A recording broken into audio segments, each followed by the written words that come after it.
Bugün Mardin Barosu'nun düzenlemiş olduğu basın toplantısına katılım sağlamış bulunmaktayız. Ortaköy halkı olarak, Ortaköy'ü temsilen tüm halkımızla beraber buradayız.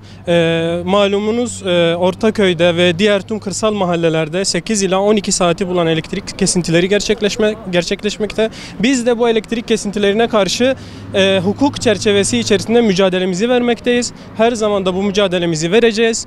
Tamamen hukuk çerçevesinde kalmak kaydıyla bu mücadeleyi sürdürüyoruz. Tüm kurumlara, EPDK'ya, Enerji Bakanlığı'na ve gerekmesi halinde mahkemelere de suç duyurusunda bulunulacaktır. Temenni ediyoruz ki bu hukuksuz kesintiler son bulacaktır ve milletimiz elektriğe ve suya kavuşacaktır. En çok neye mal oluyor? Elektriğin olmadığı bir yerde hayat da durur, su da durur. Suyun olmadığı bir yerde de bulaşıcı hastalıklar hüküm sürer. Yani dolayısıyla elektriğin olmadığı bir yerde hayat da yoktur diyebiliriz.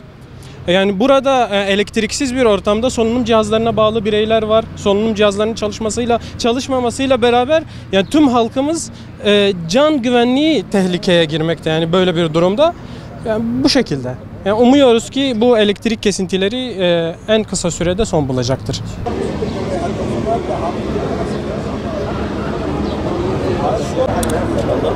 Allah bağışlasın.